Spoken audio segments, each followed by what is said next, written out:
நீர்மூழ்கி கப்பல் என்பது நீருக்கு அடியில் செல்வதற்கென பயன்படுத்தப்படும் விசேட வாகனமாகும். இது மௌனமான வாகனம் என்றும் அழைக்கப்படுகின்றது. இன்று அனைத்து நாடுகளிலும் பாதுகாப்பு தரப்பினருக்கு தேவைப்படும் கப்பலாக இது விளங்குவதோடு இதன் மூலம் விசேட பணிகளும் இடம்பெறுகின்றன. இது சிறிய வாகனமாக கடலுக்கு கீழ் செல்வதற்கு தயாரிக்கப்பட்ட போதிலும் இதன் பணி மிகப்பெரியதாகும். எகிப்தின் அலெக்சாந்திரியாவின் வரலாறுகளின் அடிப்படையில் உளவறியும் நடவடிக்கைகளுக்கென மிக புராதன கால மூழ்கும் சாதனங்களை கிறிஸ்துவுக்கு முன் 33ஆம் ஆண்டின் டயர் முற்றுகையின் போது பெரிய அலெக்சாண்டர் மன்னர் கண்ணாடிகளால் மூடப்பட்ட மூழ்கும் சாதனங்களை உபயோகித்தமை வரலாற்று சான்றுகள் மூலம் தெரிய வந்துள்ளது.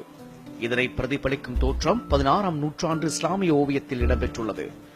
1930ஆம் ஆண்டில் அமெரிக்க விஞ்ஞானியான வில்லியம் பிஃபே இக்கப்பலை பயன்படுத்தியுள்ளார்.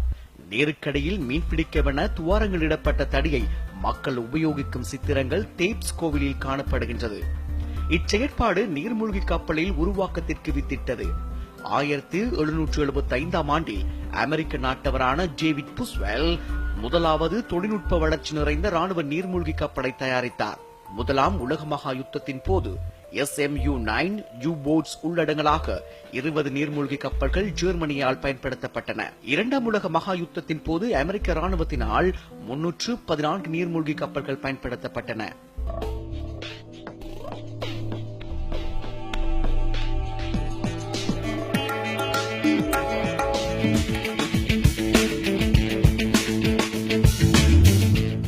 நீர்மூழ்கி கப்பல்களில் அக்கப்பலை மிதக்க வைக்கும் காற்று அடங்கிய தொட்டில்களில் கடல் நீர் புகவிடப்படுகின்றது. நூற்றுக்கணக்கான தொன் எடையுள்ள நீர் தொட்டிகளில் நிரம்புகிறது. இச்செயற்பாட்டினால் நீர்மூழ்கி கப்பல் கடல் நீருக்குள் மூழ்கின்றது.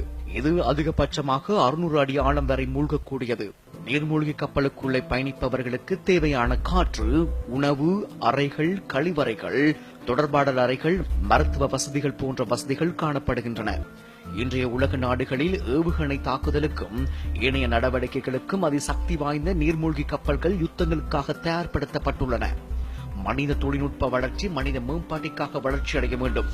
மாறாக மனித குல அழிவை நோக்கி செல்வது வருந்தத்தக்கது.